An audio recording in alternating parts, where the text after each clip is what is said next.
What's the story, buds, and welcome back to another Destiny 2 video. Hi to all the new people watching. My name's Lynch. I've been playing and streaming Destiny since D1. Over on my Twitch channel we do Trials House most weekends.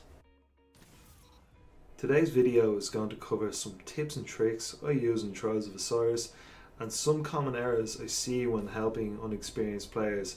So I'll try and give you guys advice on how to improve with that, and this could help the average show go flawless each week to the person just trying to perfect the skills. So listen up. Alright, number one. I strongly believe the power of communication in Trials separates a good team from a great team. So whether you're still up fighting or down waiting for a revive, you can help your teammates out from just calling out. Under fire or spectating from the ghost, whatever. Just do what you can. Don't take communication for granted. It will win you rounds and it'll also win you games.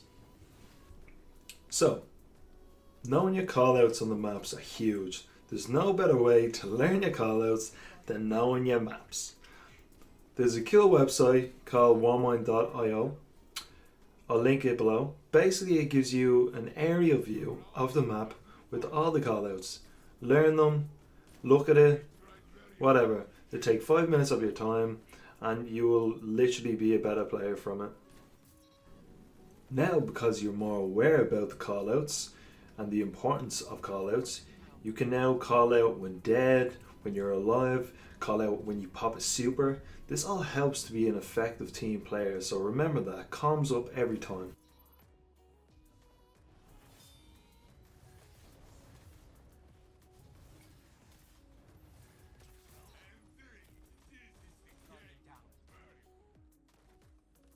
Alright, next on the list is revive.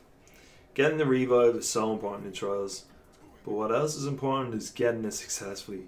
I see time and time again people getting a revive when the opposing team is on top of them, and there is no way in hell you're going to get it and you're literally just feeding super energy. So in this case, the most important 3 pointers about revives I can give is A. Get the revive when safe to do so. Ask a teammate to call out, is he safe? If not, don't get it. Rotate and try and get a pick. B. Slide into your teammate when he gets revived, as you both will have a better chance of surviving. This will take aim off your teammate if being hard scoped.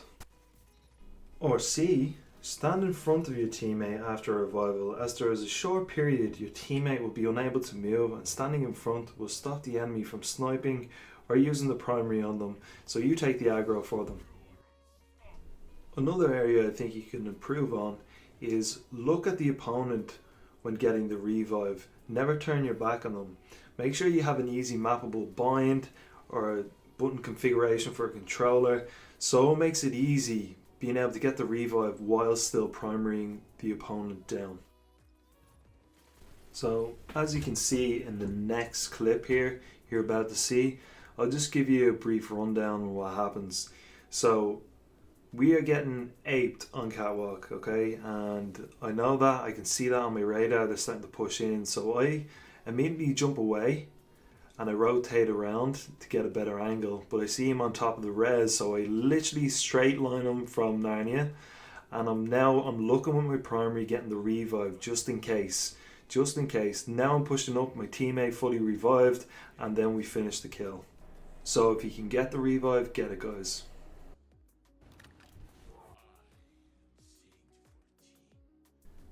Alright, next up is pushing. When either collapsing or waiting for the perfect time to do so, you need to make sure you don't run into an entire team and get picked off or push a 3v1 on your own.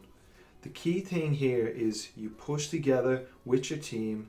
When it's a 3v3, wait for the initial pick before collapsing aggressively. Just remember, push on the pick and comms up every time when doing so. Seeing this scenario here, this is a bit different. I'm there primarying the guy down, and then I see his teammate, he's one shot, so I just take the push. I push in because the other guy is running, and I actually managed to pick off the two and finish the guy that ran away. So when you feel the right moment, go with it.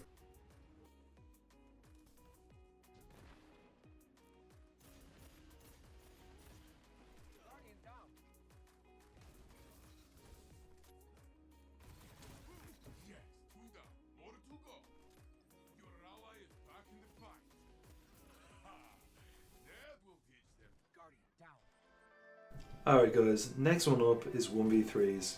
Guys, I know, being the last man standing can be hard. So you're under pressure, decision making can go out the window. My advice here is if it's an early round, jump off if it's possible. If not, fair enough, go with the round, but they're going to get super energy as an outcome. Later rounds, rotate and try and spread the team out, and choose your fights wisely. The idea in a 1v3 is to pick the enemy off individually, control the res of the orb, then either try to get a res of a teammate or try and spread out the other two players and pick them off one by one. The more experience you get in 1v3s, the less you panic, and then with time you're controlling the situation so much better. Just believe me guys, it comes with time.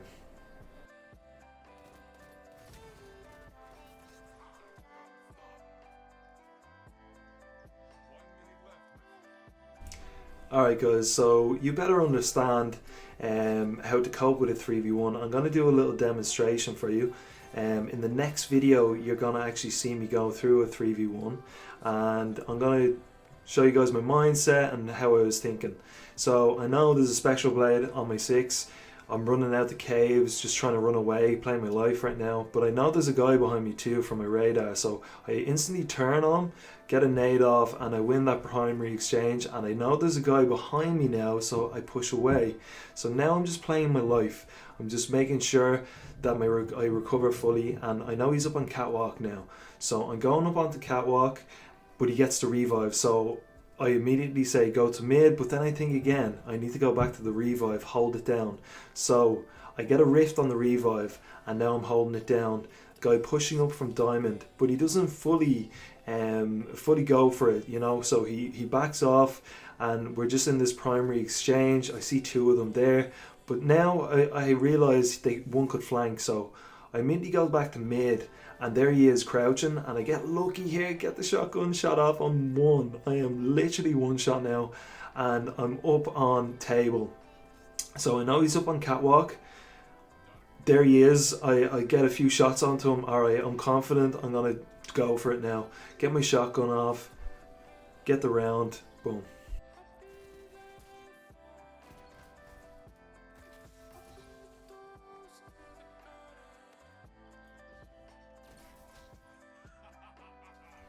Alright guys, next thing up is flanking.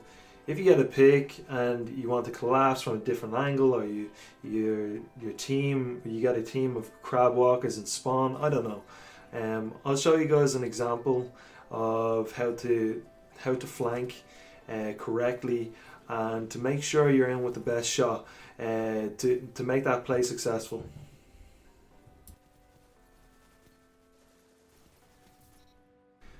Alright guys, in the next clip I'm going to show you an example of a flank and how to do it correctly. I see a lot of people do it wrong, so I'm just going to run you through my chain of thought and my mindset when doing it. So I'm pushing in here into catwalk. I see him on ramp, so I'm trying to get a lucky snipe on him. I missed two of my shots because I'm not the greatest. And now I'm pushing up, and I know the back ramp, check my radar, so I'm like to my team, right, I'm going to push left. I felt confident that round, I don't know what hit me, but I'm on the flank here, and I get lucky, get the quick body shot on him, get the kill. Now my teammates from mid are putting pressure on. One of my teammates gets picked in the process, but I get the additional kill, and he's still challenging mid, and I managed to get the full wipe there. So that's how you flank guys, and that's how you successfully do it. Okay guys, I just wanted to run you over this particular scenario here. You don't see a lot of people taking advantage of this, but I pop my rift and I'm sitting here in my super, and the enemy is actually forced to push up on me because, I mean, they need to neutralize the flag, and they can't do that, and we end up winning the round. So sometimes popping your rift and sitting in the super can be a good call too. But I just want to go over a few ground rules with you guys about supers in particular. A few ground rules, starting off, roaming supers, pop it behind cover before pushing. I see time and time again a teammate just popping it out in the open and getting a body shot on them, and they just get picked off. So the next thing would be, don't double pop in a single round unless it's the last round, Or call out when you want to pop and plan the pinch and collapse together like a team. I'll show you in the next example what I mean by that.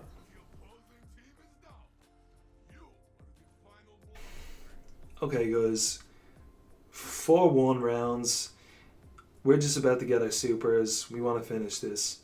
Alright, I'm pushing up. I see a guy up on table and I just realize I'm gonna effectively push them because I know what they're trying to do here. They're trying to play time, they're trying to play supers, and we don't want to run this out. They might, you never know, it's trials, they could come back. So I call out to my team because I know they're just sitting at the back of cave. I'm gonna go left. And then I told him to pop his super after me, don't pop it at the same time. So I'm going on the left flank here, where we're doing a pinch. I'm pushing up from the left. I already popped my super, so I need to commit now. So another little tip while pushing up with Stormcaller, just burst glide. You use less of the super was Transcendent is popped or active. And now as you see, he tries to pop, but it's too late. And I finish the 2 kills off, and my team from the other side collapse successfully. Alright guys, and last but not least, I'm going to let you guys in on my spots.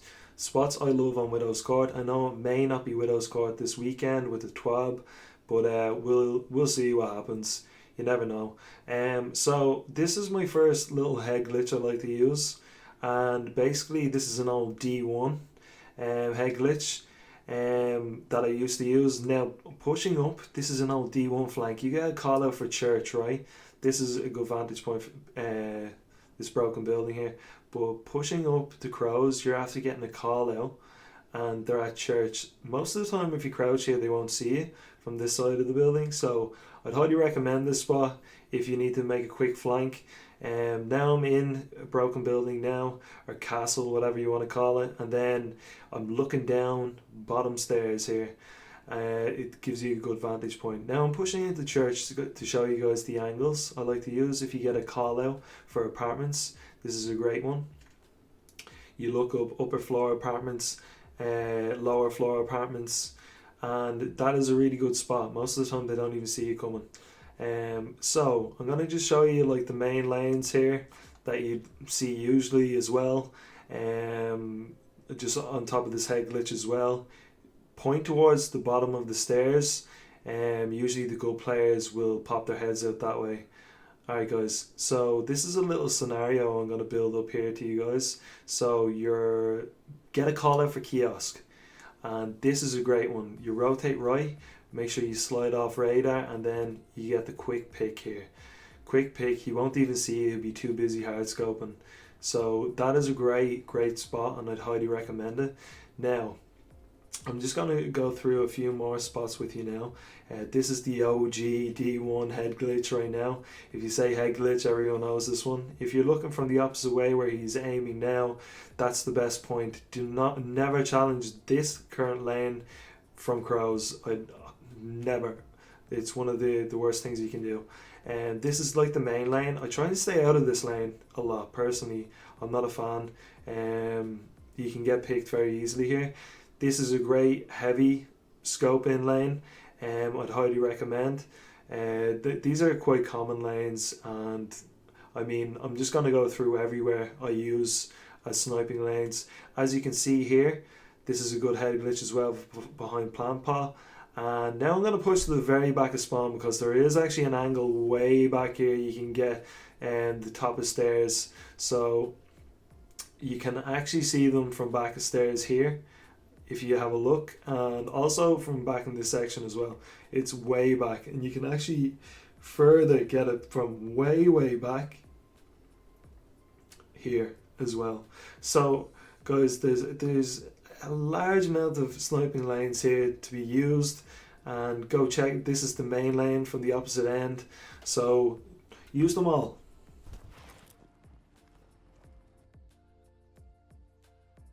Last but not least, this is apartment upper, and you can get a good vantage point from church, left side and right side, and also up onto crow's nest. If you crouch here, go briefly off radar, it's an easy pick.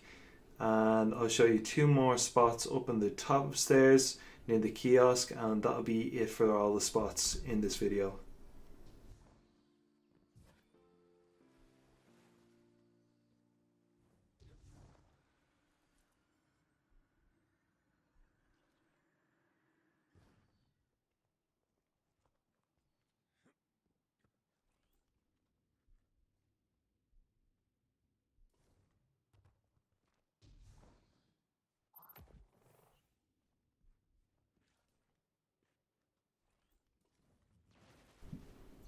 Oh, just one last thing before I go.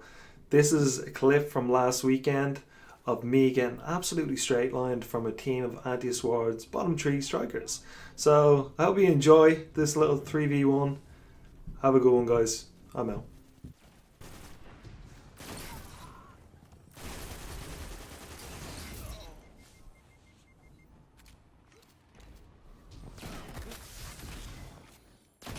They tried very hard to kill you, but you are like me, very stubborn.